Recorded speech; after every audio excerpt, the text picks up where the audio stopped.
नमस्कार, प्रतिदिन अखबार संपादकीय ऑडियो में आपका स्वागत है। जनतांत्रिक राजनीति की नई शैली, दैनिक जागरण। विश्व व्यापार संगठन का क्या होगा भविष्य, बिजनेस स्टैंडर्ड। चीन की कुटिलता राष्ट्रीय सहारा। अब आर्टिकल विस्तार से।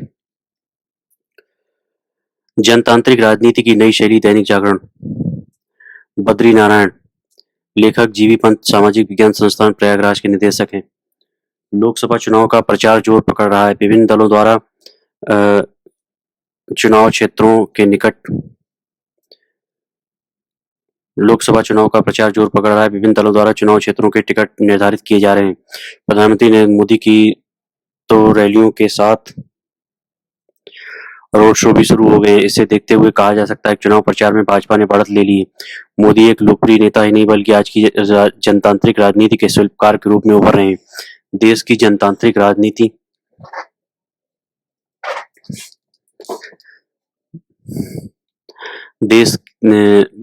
देश की जनतांत्रिक राजनीति में अनेक बड़े नेता हुए हैं, किंतु उनमें से कई बनी बनाई लीग पर ही चलते रहे। कुछ ही हुए जिन्होंने अपनी राजनीति के लिए नया रास्ता बनाया।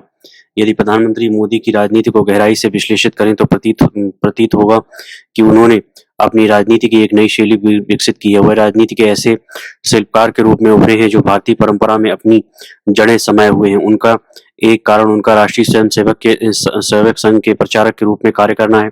यदि मोदी के राजनीतिक क्रियाकलापों की व्याख्या से कोई एक सूत्र तलाशें तो वह है सतत नवोन्मेष।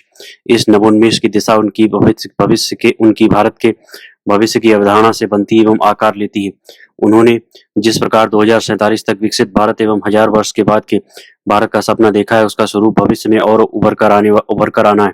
इस नवोन्मेष की दूसरी दिशा थके हारे उदासीन जन में आशा जगाने की राजनीति विकसित करना और उन आशाओं को पूरा करने के लिए लोगों में सतत क्षमता निर्माण की नीति पर काम करना है। पिछले दिनों में उत्तर भारत के एक गांव में एक पिछड़े सामाजिक समूह के युवाओं से बात कर रहा था। मेरी बातों में महंगाई, गरीबी, बेरोजगारी का संदर्भ आ रहा था। उन युवाओं ने कहा, अब देश पहले जैसी दशा में नहीं है। देश आगे बढ़ रहा है। सबके आगे बढ़ने का रास्ता दिख रहा है। नौकरी मिली तो ठीक, नहीं तो कुछ धंधा रोजगार कर लेंगे। बैंक लोन, स्टार्टअप की अनेक योजनाएं मोदी जी चला रहे हैं। यह सब सुनकर मुझे लगा कि आधार तल पर लोगों में एक प्रकार की आशा जगी है और जड़ता टूटी है। बनारस, अयोध्या, उज्जैन जैसे तीर्थों के आधुनिकीकरण ने बड़े पैमाने पर तीर्थयात्रियों को आकर्षित किया है। उत्तर प्रदेश के पर्यटन विभाग के अनुसार 2023 में उत्तर प्रदेश में 48 करोड़ पर्यटक आए, जिनमें से 16 लाख बाहर के देशों के थे। पर्यटकों के आवागमन ने इन तीर्थ केंद्रों के आसपास के गांवों, कस्बों में मुद्रा का प्रभाव बढ़ाया है, इससे भी लोगों में जड़ता टूटी है और एवं विकास की आशा जगी है।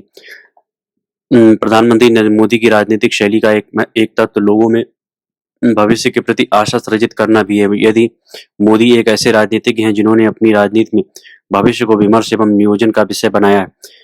हमारे पहले के कई प्रधानमंत्री या तो समकालीन समस्याओं के दबाव में या अपनी दृष्टिगत सीमा के कारण छोटे कालखंडों यथा पंचवर्षीय विकास की योजनाओं में ही बंद कर रह गए। उनके पास दीर्घकालीन भविष्य का सोच नहीं। पूर्व प्रधानमंत्री जवाहरलाल नेहरू के भाषणों को सुने तो भविष्य शब्द उनमें प्रायः आपको मिलेगा ही नहीं। राम मनोहर लोहिया ने अपने एक आलेख में भारतीय राजनीति के संकट की तरफ इशारा किया था। उन्होंने कहा था कि भारत में राजनीतिक दलों में भविष्य के बारे में सोचने की क्षमता नहीं है। प्रधानमंत्री नरेंद्र मोदी की राजनीतिक शैली में एक अन्य तत्व सत्ता की राजनीति को सामाजिक राजनीति में रूपांतरित करना है। वह बार बार कहते हैं कि सत्ता की राजनीति के पार जाकर हमें समाज से अपनी राजनीति को जोड़ना होगा। यहाँ वह हमें महात्मा गांधी की शैली में संवाद करते दिखते हैं, जहाँ वह विदेशी साम्राज्यवाद के विरुद्ध अपने संघर्ष को, अछूतों के उद्धार, पंथक एकता और अनेक सामाजिक कुरीतियों के विरुद्ध अपने अभियानों से बल प्रदान करते थे। मोदी ने भी अपने रेडियो कार्यक्रम मन की बात को सामाजिक परिवर्तन से जोड़ने के साथ अनेक छोटे सामाजिक मुद्दों को भी अपनी व्यापक राजनीति में जगह दी है। छात्रों से संवाद, परीक्षा पे चर्चा, युवाओं में तनाव बढ़ने की चिंता, स्क्रीन टाइम के बारे में संदेश, पंचप्राण की अवधारणा, कभी तमिल संगम के माध्यम से विभिन्न संस्कृतियों को जोड़ने के प्रयासों को उन्होंने अपनी राजनीति से जोड़ा है।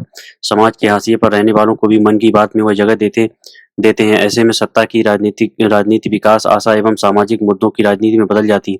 उन्होंने अपनी राजनीति में धर्म एवं अध्यात्म की उपस्थिति में भी नए ढंग से परिभाषित किया है। साधु संतों, मंदिरों, सूफी स्थलों से अपने प्रतीकात्मक संबंध स्थापित करते हुए उन्होंने जनता के विभिन्न वर्गों के मन में प्रवेश पाया है। यही कारण है कि उनकी छवि आज मात्र एक राजनेता की नहीं रह गई, बल्कि उसके पार चली गई। इस छवि ने एक सामाजिक नेता, सांस्कृतिक कार्यकर्ता तथा लोगों की छोटी से छोटी समस्याओं में शामिल रहने वाले व्यक्तित्व का प्रतीक गढ़ा है। स्पष्ट है कि उनकी इस छवि ने विपक्ष की घटनाएं बढ़ा दी है। यह उल्लेखनीय है कि भाजपा ने इस बार अपने कई विवादास्पद या विवाद करने वाले नेताओं का टिकट काट दिया है। अनंत कुमार हेगड़े, प्रज्ञा ठाकुर, रमेश पिथौड़ी जैसे नेता शायद ये मानते थे कि विवाद पैदा कर राजनीति की जा सकती। इनका टिकट कटना भी प्रधानमंत्री मोदी की नई राजनीतिक शैली की तरफ इशारा कर रहा है। 2019 के लोकसभा चुनाव में अपने विजयी उम्मीदवारों को संबोधित करते हुए उन्होंने कहा था कि विवाद से बचिए। पिछले दिनों भी उन्होंने दोहराया कि पार्टी नेता विवाद से बचें और सिर्फ विकास कार्यों की चर्चा करें। इसे हम एक प्रकार से एक ऐसे समय जनतांत्रिक राजनीति में सकारात्मक राजनीति के निर्माण की शैली के रूप में देख सकते हैं, जब अनेक नेता विवाद एवं नकारात्मक चर्चा से अपनी राजनीतिक प्रासंगिकता बनाए रखना चाहते हैं। देखना होगा कि भारतीय राजनीति में आगे चलकर यह शैली कैसे फलती फूलती एवं विकसित होती है और विपक्ष उसका सामना कैसे करता है। विश्व व्यापार संगठन का क्या होगा भविष्य? Business standard. अजय छिब्बर, लेखक जॉर्ज वाशिंगटन यूनिवर्सिटी के institute for international Islamic policy के प्रतिष्ठित विजिटिंग स्कॉलर हैं। विश्व व्यापार संगठन WTO की स्थापना 1 जनवरी 1955 को की गई थी। इसे दूसरे विश्व युद्ध के अंत के बाद सबसे बड़ा अंतर्राष्ट्रीय व्यापारिक सुधार बताया गया था। ऐसा इसलिए कि इसने general agreement of tariffs and trade GATT का विस्तार करते हुए सेवाओं और बौद्धिक संपदा को व्यापार में शामिल कर दिया था। WTO की शुरुआत के बाद विवाद निस्तारण की नई प्रक्रिया शुरू हुई। इससे 3 मसले उत्पन्न हुए। पहला, चीन को लगातार विकासशील अर्थव्यवस्था दिखाए रखना। दूसरा, चीन द्वारा विशेष सब्सिडी वाले सरकारी उपक्रमों का इस्तेमाल करना, जिससे उसे अनुचित लाभ मिला और बाजार अर्थव्यवस्था बनने की उसकी प्रगति धीमी हुई।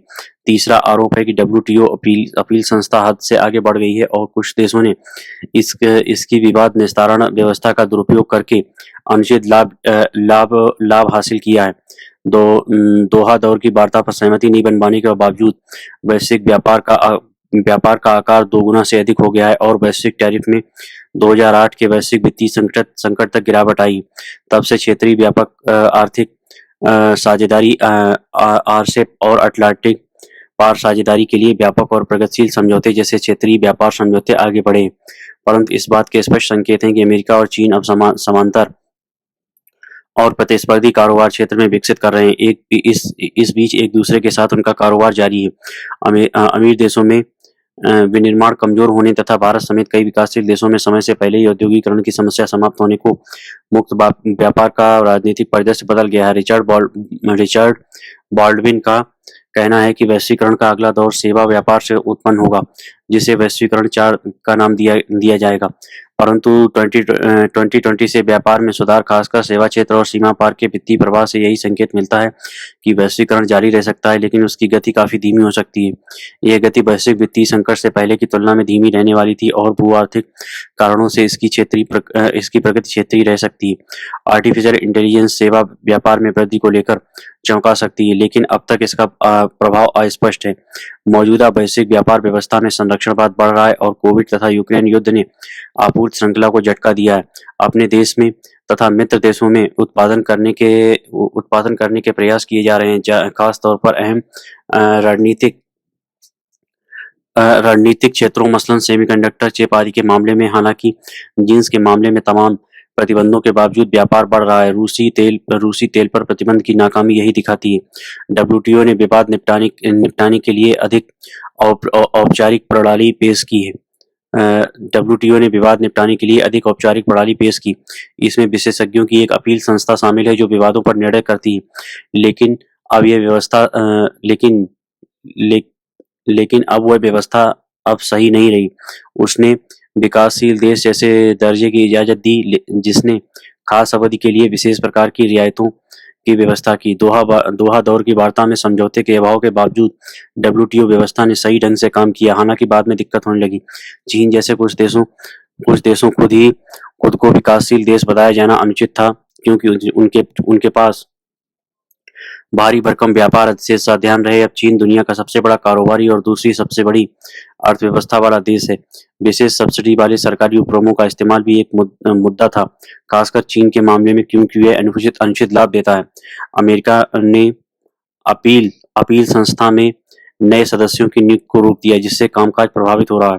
चीन और यूरोपीय संघ समेत 26 देशों के समूह ने एक वैकल्पिक प्रणाली तैयार की है, जिसे बहुपक्षीय अंतरिम अपील मध्यस्थता समझौते MPIE का नाम दिया गया है, लेकिन उनके निर्णय उन पर लागू नहीं है जो इसके पक्ष नहीं है। उसने हाल के वर्षों में एक तरफा ढंग से शुल्क बढ़ा दिया गया है और बाकियों ने प्रतिरोध किया, जिसका असर WTO की कार्यप्रणाली पर पड़ा। बहुपक्षीय समझौतों पर प्रगति नहीं होने को लेकर हताशा का माहौल है। इसके लिए सहमति की आवश्यकता है, इसलिए मतदान की व्यवस्था बनाने की मांग उठ रही है। भारत तथा कई विकासशील देशों ने ऐसे रवैयों का विरोध किया है। ई-कॉमर्स, निवेश संरक्षण और पर्यावरण तथा श्रम मानकों को लेकर भी कोई हल नहीं निकल पा रहा है। 12वीं मंत्री स्तरीय कॉन्फ्रेंस में कुछ मुद्दों पर सहमति बनी, मसलन मछली पालन की सब्सिडी, महामारी को लेकर प्रतिक्रिया, खाद्य सुरक्षा और ई-कॉमर्स आदि अहम थे, क्योंकि वे बहुपक्षीय थे और इन्होंने सबसे कठिन मुद्दों को हल करने की उम्मीद थी। परंतु 13वें सम्मेलन में इस दिशा में कोई प्रगति नहीं हुई। सेवा क्षेत्र का व्यापार तेजी से बढ़ा और इसमें आगे और इजाफा होने की उम्मीद है। ई-कॉमर्स में टैरिफ पर 25 वर्ष की रोक को 13वें सम्मेलन में 2026 तक 2 वर्ष के लिए बढ़ा दिया गया। इसके जारी रहने की उम्मीद है। अतीत में भारत को वैश्विक व्यापार समझौतों को बिगाड़ने वाला माना गया है, जबकि उसने खुद को विकसित देशों के अनुकूल व्यवस्था में अपने तथा विकासशील देशों के हितों का बचाव करने वाले देश के रूप में देखा। वैश्विक व्यापार में धीमापन आने के बावजूद भारत का विकास विश्व निर्यात में हिस्सेदारी बढ़ाने की उसकी क्षमता पर निर्भर करता है। यह 1990 के 0.5% से बढ़कर 2022 में 2.5% हो गया और 2030 तक इसके 4% होने की उम्मीद है। करीब $2 अरब के इस अनुमानित निर्यात में सेवा निर्यात की हिस्सेदारी आधी होगी। देश में संरक्षणवादी लॉबी के बढ़ने के बावजूद हमारे हित अधिक खुली विश्व व्यवस्था से जुड़े हुए हैं। संभव है कि WTO अधिक खुली व्यापार व्यवस्था का उत्तर न रह जाए। भारत को मुक्त व्यापार समझौतों पर अधिक यकीन करना होगा। यूनाइटेड किंगडम, यूनाइटेड संघ और अमेरिका के साथ समझौते जरूरी होंगे। RCEP में शामिल होना भी एक विकल्प है, लेकिन तब भारतीय बाजार चीन के आयात से पट जाएगा। यूरोपीय संघ की कार्बन बॉर्डर समायोजन प्रणाली तथा अमेरिका के उच्च टैरिफ के कारण बढ़ते संरक्षणवाद की आशंका के बीच और चीन की सब्सिडी आधारित निर्यात मॉडल पर काम करते रहने के कारण व्यापार नियमों पर वैश्विक सहमति न बन पाने की संभावना बहुत कम है। वैश्विक समृद्धि में महत्वपूर्ण योगदान के बावजूद WTO बड़ी कारोबारी शक्तियों के लिए अनुकूल नहीं रह गया है और अगर कुछ नाटकीय नहीं गठित होता है तो वह अपने अंतिम पड़ाव पर है। चीन की कुटिलता, राशि सारा। चीन ने भारत के विरुद्ध टकराव एवं संघर्षपूर्ण रवैया जारी रखते हुए अरुणाचल प्रदेश के 30 स्थानों के नए नामों की चौथी सूची जारी की है। इससे जाहिर होता है कि इसने अपनी विस्तारवादी नीति का परित्याग नहीं किया है। चीन की यह प्रतिक्रिया प्रधानमंत्री नरेंद्र मोदी की 9 मार्च को अरुणाचल प्रदेश की यात्रा के करीब एक पखवाड़े बाद आई है। हालांकि प्रधानमंत्री की इस यात्रा के समय ही चीन ने अपना राजनयिक विरोध दर्ज कराया था। मोदी ने अरुणाचल प्रदेश में 13,000 फीट की ऊंचाई पर बनी सेला सुरंग का उद्घाटन किया था। इस सुरंग से क्षेत्र में भारतीय सैनिकों की आवाजाही सुगम हो जाएगी। भारत सरकार ने अरुणाचल प्रदेश को लेकर चीन की प्रतिक्रिया को खारिज कर दिया है। विदेश मंत्री एस जयशंकर ने कहा है कि अरुणाचल प्रदेश भारत का अभिन्न हिस्सा था, है और हमेशा रहेगा। राजनीतिक स्थिति यह है कि भारत तिब्बत को चीन का हिस्सा मानता है, लेकिन चीन अरुणाचल प्रदेश को विवादास्पद करार देता है। इसी आधार पर पिछले अनेक वर्षों से चीन की ओर से स्टेपल वीजा जारी किए जाते हैं। वस्तुतः चीन ये अपेक्षा रखता है कि समूची दुनिया उसकी संप्रभुता और क्षेत्रीय अखंडता का सम्मान करे, लेकिन विडंबना देखिए कि वह स्वयं दूसरे देशों की संप्रभुता का सम्मान नहीं करता। यही कारण है कि पिछले कुछ वर्षों के घटनाक्रम से स्पष्ट होता है कि चीन ने दुनिया, विशेषकर एशियाई देशों का सहयोग गंवाया है। जापान, दक्षिण कोरिया, वियतनाम और कई आसियान देश दक्षिणी चीन सागर और आसपास के समुद्री क्षेत्रों में चीन की दादागिरी को लेकर आशंकित हैं। वर्ष 2020 में पूर्वी लद्दाख की गलवान घाटी में चीनी सेना के दुस्साहस से उसने भारत उसने भारत को का भी विश्वास खोया है। वस्तुतः अरुणाचल में चीन के अनधिकृत दावे से स्पष्ट होता है कि वह भारत को ऐसा देश समझता है जिससे कभी भी नुकसान पहुंचा सकता है। लेकिन गलवान घाटी की भारत घटना के बाद भारतीय खेमे में भी दृढ़ता आई है। चीन तिब्बत को अपना स्वायत्त शासी प्रदेश कहता है तथा भारत की एक चीन नीति के तहत ताइवान के साथ तिब्बत को चीन का हिस्सा स्वीकार करता है। आने वाले दिनों में यह स्थिति बदल सकती है। धन्यवाद।